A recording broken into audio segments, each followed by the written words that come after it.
you're actually outside for once.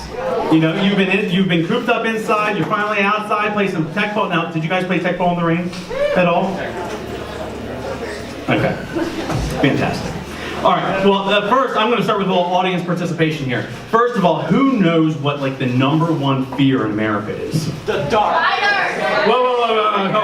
Who? Spider. Spider? No, it's not spider. The dark.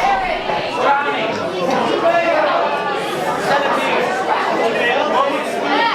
Yeah, oh, who said it? No, public speaking. So I'm sorry if you said it and I didn't hear you, I apologize. Public speaking is fear #1. Who thinks they know what fear #2 is? The dark.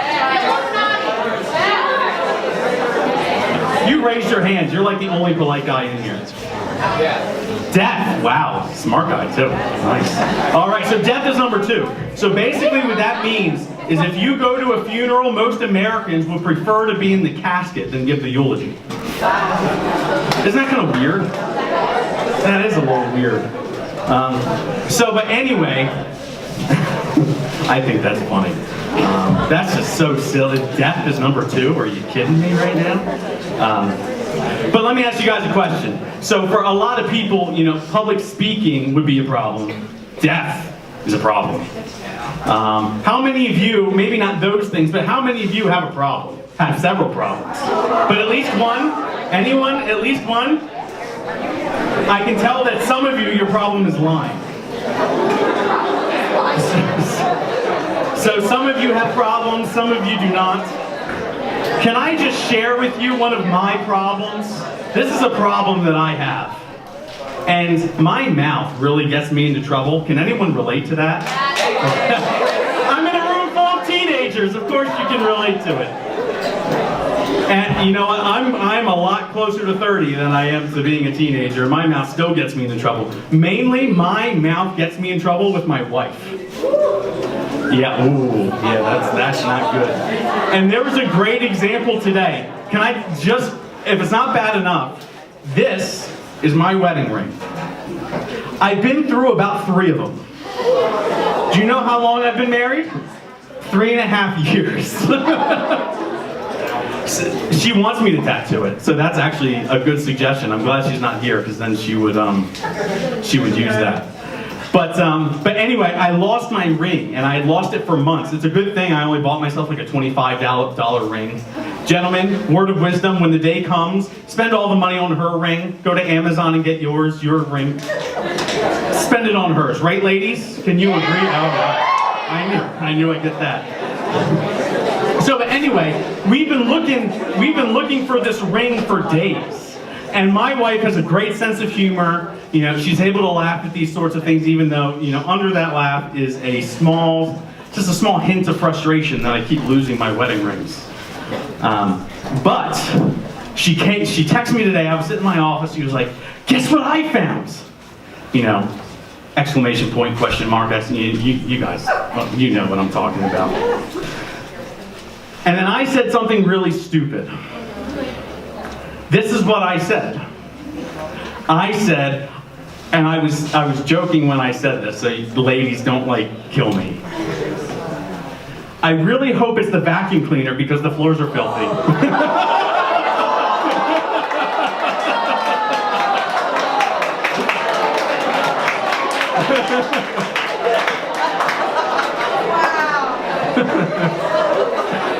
Now, can I just tell you something that I immediately, when I said that, I immediately had a problem.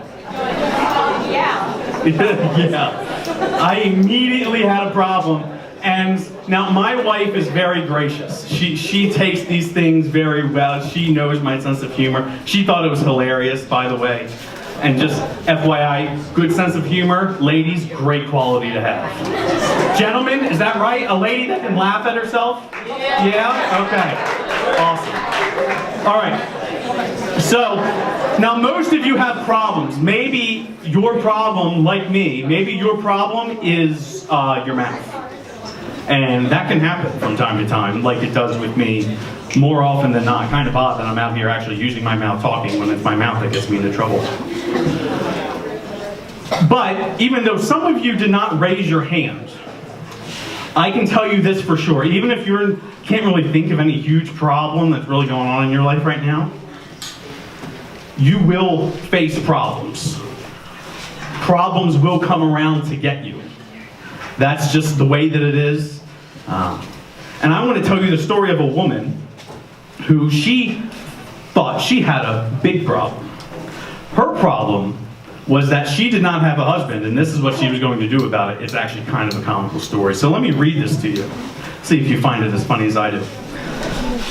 I'm going to be honest of what I'm going to say here. I'm 25 this year. I'm very pretty, have style and good taste. I wish to marry a guy with $500,000 annual salary or above. You might say that I'm greedy, but an annual salary of $1 million is considered only as middle class in New York. What? Yes. My requirement is not high. Is there anyone in this forum who has an income of $500,000 a year annual salary? Are you all married?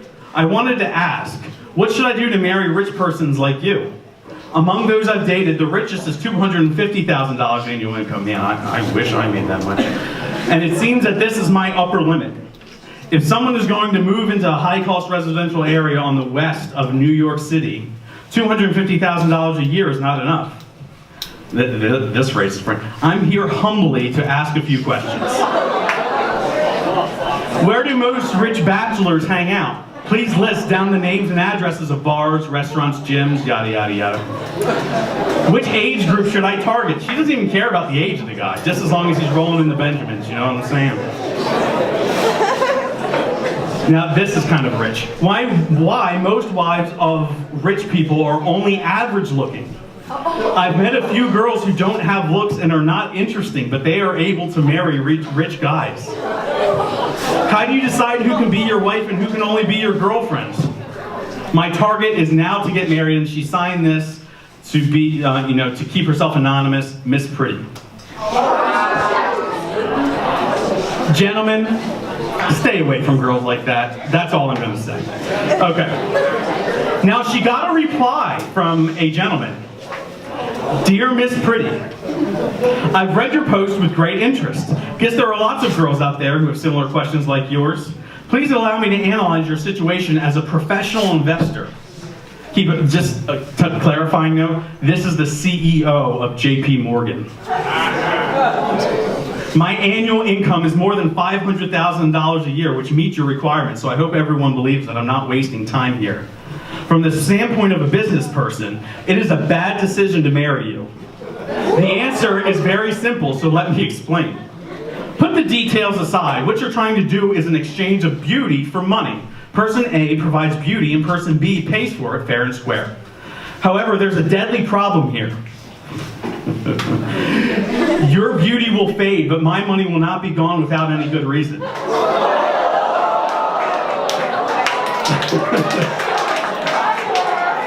The fact is, my income might increase from year to year, but you can't be prettier year after year. Hence, from the viewpoint of economics, my value is increasing and your value is decreasing if money is paying for beauty.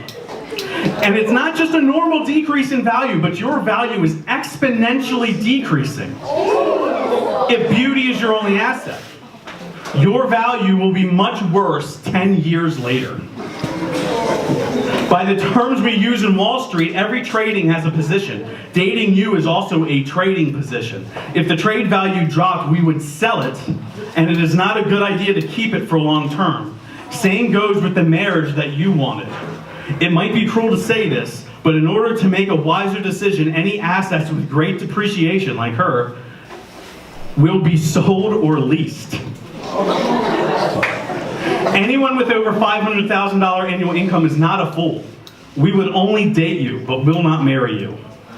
I would advise that you forget looking for any clues to marry a rich guy.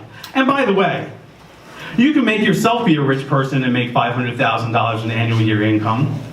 This has a better chance than you marrying a rich fool. Hope this reply helps. Signed, JP Morgan CEO. Wasn't that fantastic?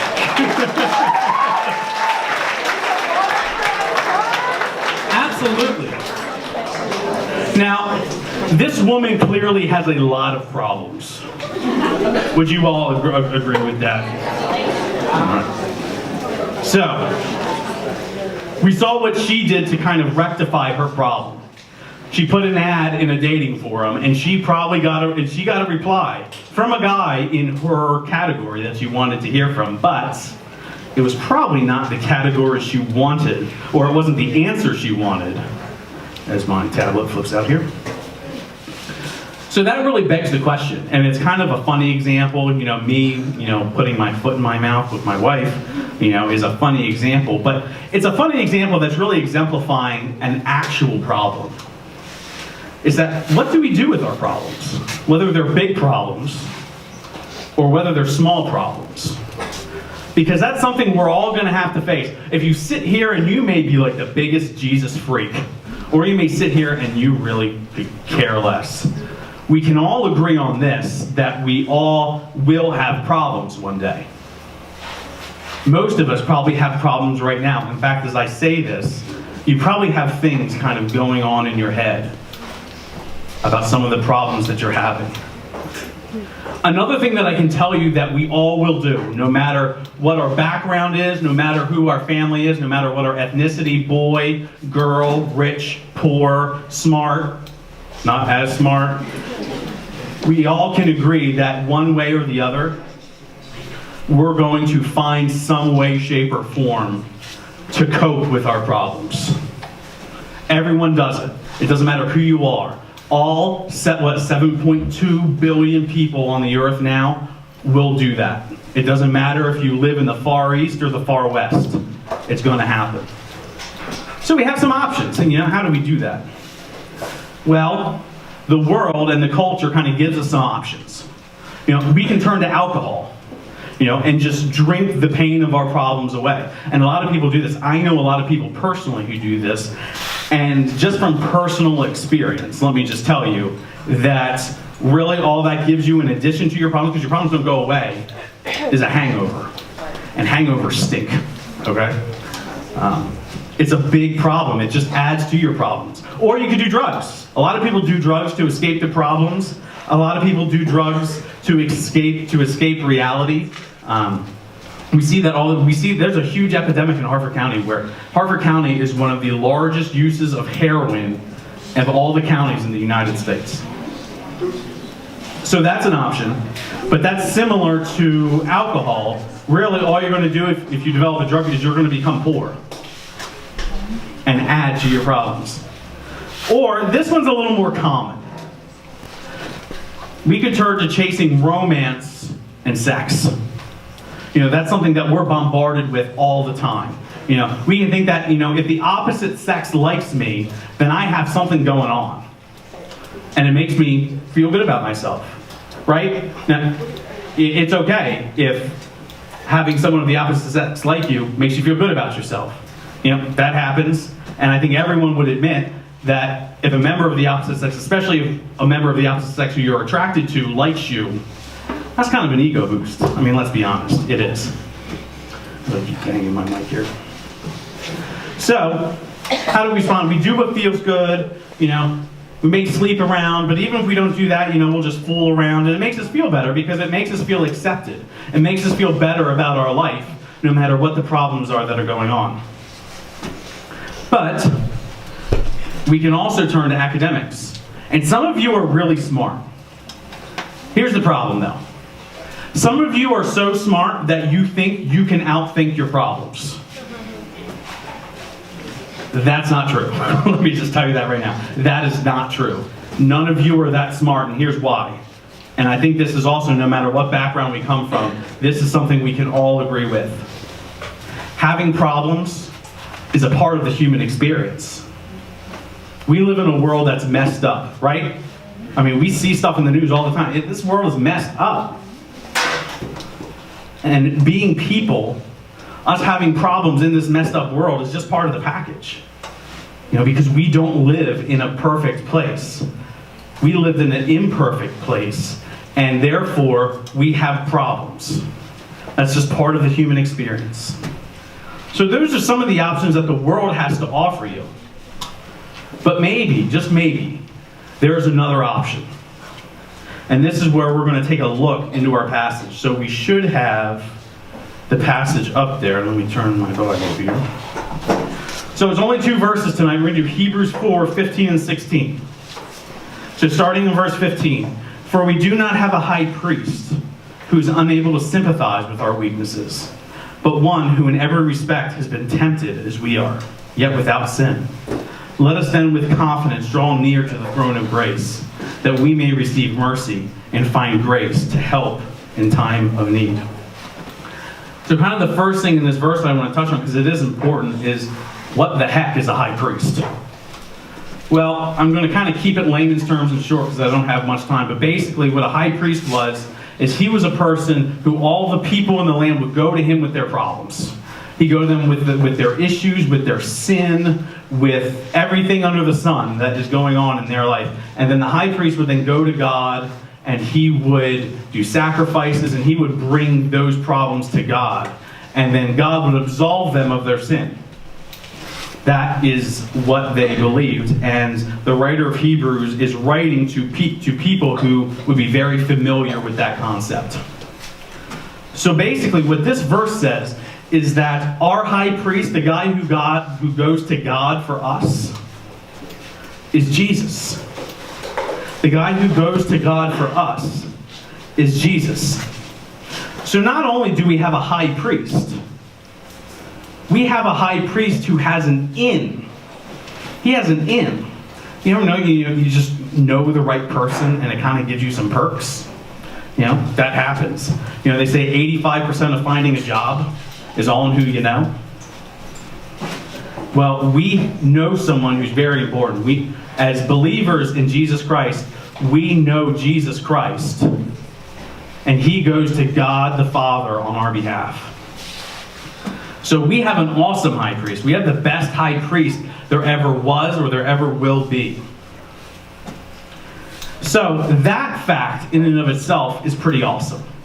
The fact that we can go to Jesus and Jesus goes to his Father on our behalf to plead our case. He's our lawyer in the heavenly courtroom. But not only do we see that Jesus is our high priest, in these verses we see that Jesus is sympathetic. And that word sympathetic, that's a really important word. And that's kind of a word we're going to focus on tonight. So sympathetic. So you ever know sometimes where people, they're either theoretically sympathetic to your problems or they are emotionally sympathetic to your problems. So someone who's theoretically sympathetic to your problems, I've experienced this, is if someone comes to you with a really big problem, maybe it's a friend, maybe it's they're terrible grades and they don't even know if they're going to pass their grade, or maybe it's a relationship issue, maybe it's a family issue, maybe they come to you, they tell you that their parents are getting divorced. That's heavy stuff. Maybe it's some other problem. But because you can't really enter in with them because you haven't experienced it, it kind of puts you in an awkward situation, doesn't it? Because you can kind of say, oh, I'm so sorry to hear that. I'm really sad for you, blah, blah, blah, blah, blah, blah. But you really can't enter in with them. You really can't feel the sorrow that they're feeling. Or, some of you have experienced this also, that they are also, some people it can be experientially sympathetic towards someone. That's someone who can really enter in to the problem that someone's having, whether it's relationships or grades or family or you guys can fill in the blank. But those people, they can really sympathize with them and really feel with them. Have you ever, I don't know if any of you have gone through a experience where you've experienced that, where someone tries to sympathize with you, but they don't really know what you're talking about? Compared to people who have sympathized with you and hugged you and all that stuff, but they actually do know what you're talking about. It's a completely different experience, isn't it?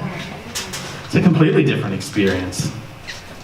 So what this passage says is that Jesus doesn't just theoretically sympathize with our weaknesses. He isn't just theoretically sympathetic to our problems. He experientially is sympathetic to our problems. We see in this verse that he was tempted and tried in every way that we are as humans. And this is really an extraordinary fact. When you think, Jesus didn't have to do that. Jesus didn't have to become man. He could have stayed up in heaven where I'm sure he was very comfortable. I'm sure he was perfectly happy. I'm sure that he needed nothing. He needed nothing. But yet he chose to come down as a man and experience the same heartache, the same problems, the same tears, the same issues that we face. He chose to do that. He didn't have to. Kind of another boneheaded thing that guys can do is, here's some flowers, honey, to their wife. Why did you do this? A really stupid answer. Well, I have to. It's Valentine's Day. I have to. Stupid, right? It doesn't mean anything. But it's the initiation of God to come and endure that pain that he didn't have to for you. He came, when you think about it, he came as a little baby. He had to learn to walk and talk. He drooled and spit up and had to be changed. The God of the universe did that for you. So maybe you're sitting here and you've experienced some really deep heartache. I can tell you that Jesus experienced it too. Maybe some of you have been betrayed by friends. Jesus experienced that. His friends left him. His friends said he didn't know him. One of his closest friends sold him out to kill him. He has experienced it all. And he hasn't just experienced relationship issues. He's experienced physical pain. When you think about the pain that he endured going to his death, he was flogged. He was whipped. And I don't know if you know about the physical ramifications of crucifixion. I won't get into that with you now. But it's pretty brutal. He was nailed to a cross when he didn't have to. He was mocked when he didn't have to be. Not only that, he experienced the pain, and maybe this is what touches some of you guys, of having to forgive people. When you think about it, we celebrate Palm Sunday right before Easter. Hosanna, Hosanna, King in the highest. A week later, those were the same people who said, crucify him. The same people. Crucify him. Jesus knows what it's like to be betrayed. He knows what it feels like to be sold out. He knows what it feels like to endure physical anguish. Maybe some of you are enduring some really kind of chronic physical issues. Jesus knows. He has experienced it. And he understands. But Jesus didn't just come to sympathize. He didn't just come to be able to sympathize with our problems. He came to take care of our biggest problem. He came to live the perfect life for me. He came to pass all the tests that I couldn't pass. He came to give me his credit. He came to die so that I didn't have to. On a hourly basis, as a husband, like you heard me do this afternoon.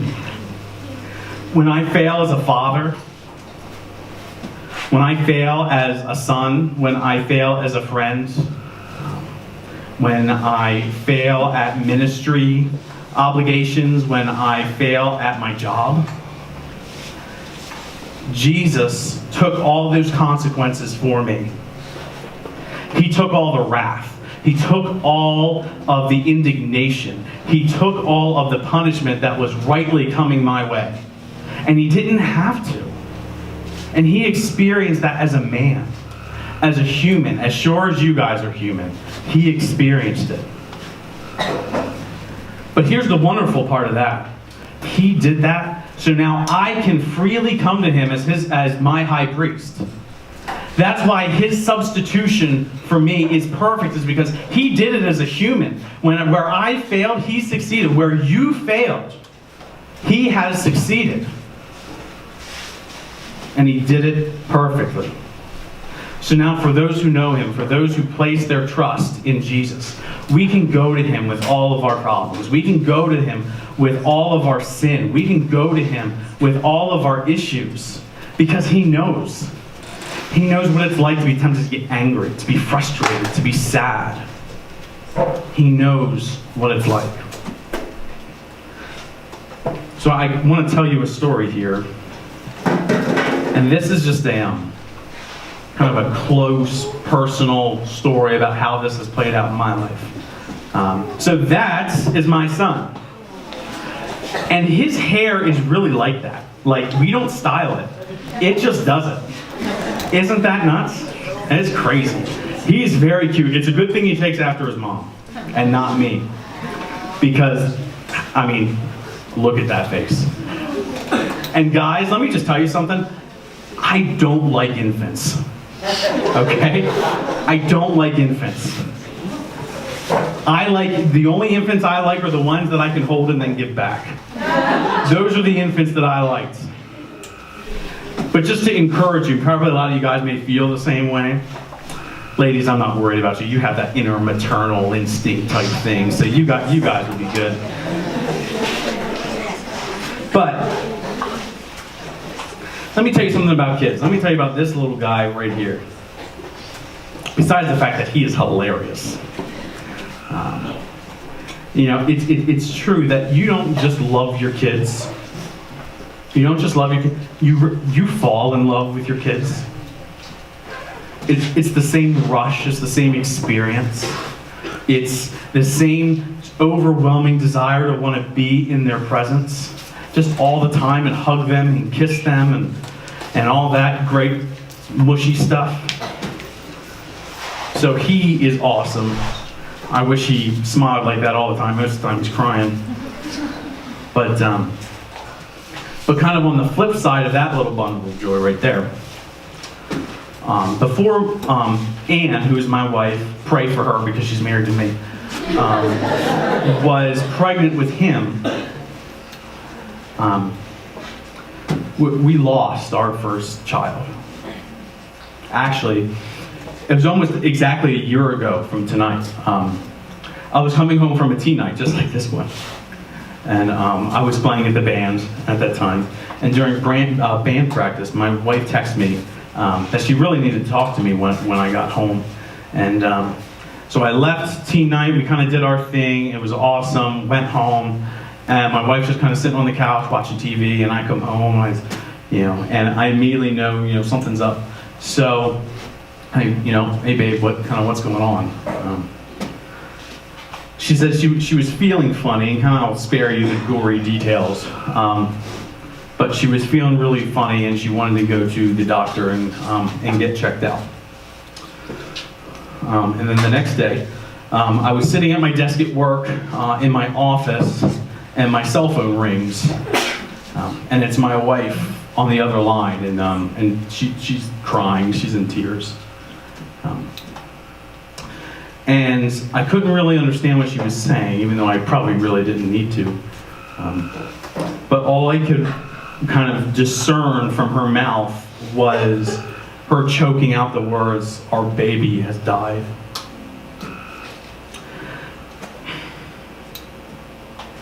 And all I can really say in that moment is my heart just plunged into a depths of grief that I'd never known. I've had some pretty rough things, happen to me in my life. Won't get into those things, but this was the worst. This was the worst. I was devastated and really angry and crushed. And really, as she's on the phone with me and she's crying, and after she told me, I just really sat at my desk looking at a picture, a sonogram picture of my unborn baby. And all I could do is cry, and in my head just ask, why? Why? Why did this happen? I was angry. I was sad. And after a while, I had to kind of leave the office and just kind of take a drive. Because I'm sitting in an office with a bunch of grown men wondering, why is there's grown man weeping at his desk? And all I could say as I was driving is, why did you take my baby? Why did you take my baby? But then, God brought these Bible verses to mind along with some others. And this unbridled pain that I was feeling, the feeling of anguish and despair I was feeling, Jesus knows. Jesus knows exactly how I feel. He's experienced the same anguish I have. He's cried the same tears. He's felt the same pain. And as I was wrestling, arguing, yelling at God, and Him interacting with me through His Word, through God's Word, His living words to me, a wonderful thing started to happen. I started to feel better. My wife started to feel better. Then, as God often does in this messed up world, as only God can, as only God can,